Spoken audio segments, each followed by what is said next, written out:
Radhe Radhe everyone. Makar Sankranti के पावन पर्व से लिए जाने वाले नियमों की श्रृंखला में धर्मराज की कहानी और पोपाबाई की कहानी का बहुत ही महत्वपूर्ण स्थान है। वेदों और पुराणों को जानने वाले लोगों को धर्मराज की भली भांति से जानते हैं। हमारे द्वारा मृत्यु के उपरांत की जाने वाली जीवन यात्रा में धर्मराज की कहानी का बहुत ही अधिक महत्व है।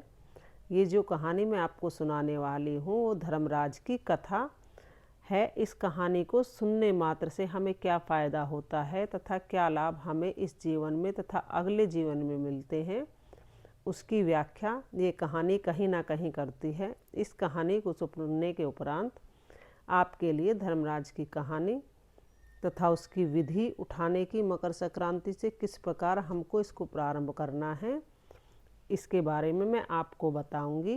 तो चलिए कहानी शुरुआत करते हैं। धर्मराज और पोपाबाई की कहानी सुनने से पहले नित्य इस मंत्र का श्रवण करें, इसको याद करें ताकि आपको कहानी सुनने का संपूर्ण फल प्राप्त हो सके। श्री गणेशाय बोलते हुए सर्वप्रथम धर्मराज जी का मंत्र पढ़ेंगे। तो मंत्र है धर्मराज नमस्तुभ्ये नमस्ते यमुना प्रज पाहि माँ किंकरम सार्थ सूर्यपुत्र नमस्तुते।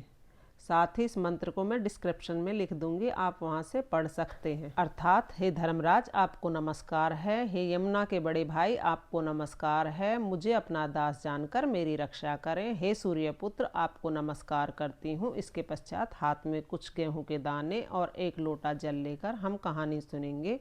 कभी भी कोई भी कहानी खाली हाथ नहीं सुननी चाहिए। तो कहानी सुनते हैं। आइए। पुराने समय में एक गुणवती नाम की स्त्री थी, अत्यंत ही पूजा पाठ करने वाली और अपने गृहस्थ के सभी कार्यों को संभालकर परलोक के लिए भी, अपना परलोक सुधारने के लिए भी समय समय पर कुछ दान पुण्य करती रहती थी। उसके 4 पुत्र थे, चारों पुत्रों की संतान थी। उनका व्यवसाय, धन संपदा, खेती बाड़ी सब कुछ अच्छे से था। उसके घर में जब वह बुजुर्ग हुई तो उसकी मृत्यु समीप आई और सुहागन ही वह मृत्यु को प्राप्त हो गई। मृत्यु को प्राप्त होने के पश्चात उसको यमदूत जब लेने आए तो यमदूतों को आश्चर्य हुआ कि वह एकादशी का व्रत साधने वाली स्त्री को हमें लेने क्यों भेजा है। तो गुणवती को भी आश्चर्य हुआ कि मेरा पूरा जीवन भली भांति पूजा पाठ और दान पुण्य करते हुए बीता, फिर भी यमदूतों को मुझे लेने आना पड़ा। यह तो मेरे साथ कुछ अधर्म हुआ है, अर्थात मेरे साथ कुछ गलत हुआ, यह सोचकर गुणवती मन ही मन उन दूतों के साथ आगे चल दी।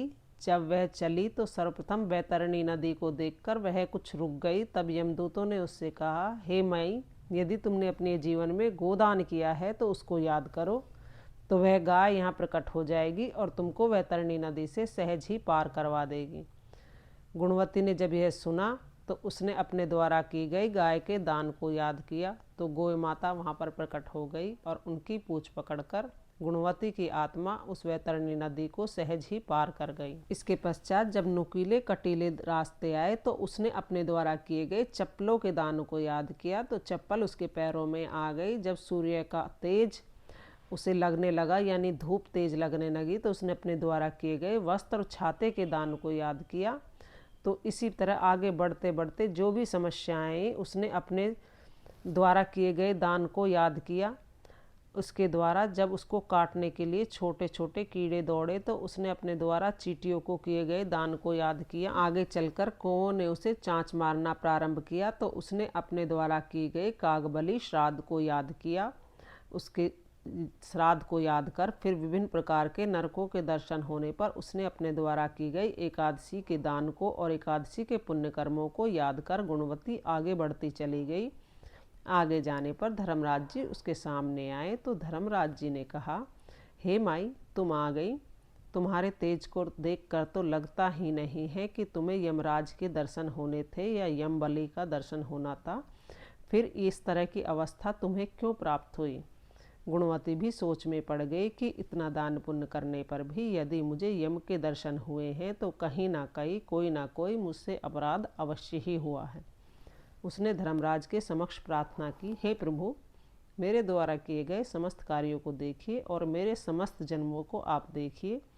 मेरे द्वारा कोई भी ऐसा कार्य नहीं किया गया है फिर मुझे यह यातना अर्थात यम यातना को क्यों झेलना पड़ रहा है। यह सुनकर जब धर्मराज ने चित्रगुप्त की ओर देखा तो चित्रगुप्त ने कहा, हे महाराज, यूं तो गुणवती ने सभी कार्य, अपने समस्त दान पुण्य, एकादशी इत्यादि सभी कार्य इसने बहुत अच्छे मन से तथा विधि पूर्वक किए थे, लेकिन एक गलती जो इनसे हुई है वह है धर्मराज की कहानी, अर्थात हे प्रभु, आपकी कहानी तथा आपकी बहन पोपाबाई की कहानी इन्होंने न तो सुनी है और न ही उसका उज्जमन किया है। इसी कारण इनको यह दिन देखना पड़ा है। फिर यमदूतों के माध्यम से गुणवती को समझाया गया कि माँ, यूँ तो सभी कार्य अच्छे फल देने वाले हैं, भगवान विष्णु की प्रीति सभी कार्यों को देने वाली है, आपके सभी सिद्धियों को करने वाली हैं, लेकिन धर्मराज भी भगवान विष्णु के ही प्रतीक स्वरूप हैं और धर्म के इस स्वरूप की पूजा किए बिना आपका धर्म आपके साथ खड़ा नहीं होता है। तो विधि के जो जानकार लोग हैं वे धर्मराज की पूजा करते हैं।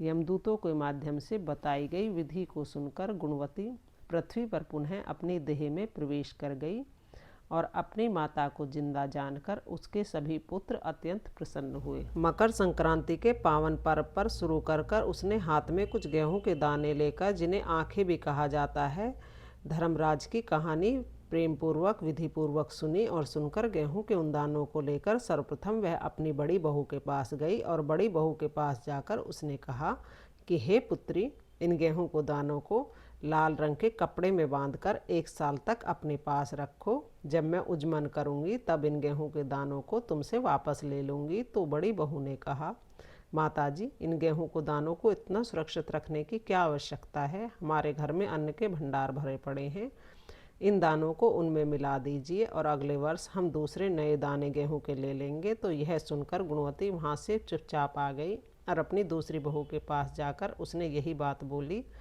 तो बहू ने कहा, इन गेहूं को दानों को क्या तुम रुक सकती हो कहीं पर पुत्री? तो दूसरी बहू भी बोली। उसने आव देखा ना ताव वह गेहूं को दानों को चबा गई। तो माताजी, मैं तो इनको खा लेती हूँ, आप दूसरे गेहूं के दाने ले लीजिएगा। जो थोड़े गेहूं के दाने और उसके पास बचे थे वह उनको लेकर अपनी तीसरी बहू के पास गई।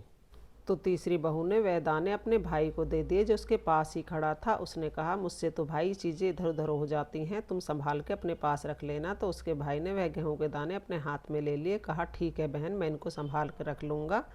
उसके बाद गुणवती जो थोड़े से हाथ में दाने बचे थे उनको लेकर अपनी चौथी बहू के पास गई। चौथी बहू ने माताजी को आया हुआ देखकर प्रणाम कर कर बैठने के लिए कहा और गेहूं के दाने ले लिए और उसके सामने ही वे गेहूं के दाने लाल कपड़े में बांधकर अपनी तिजोरी में रख दिया।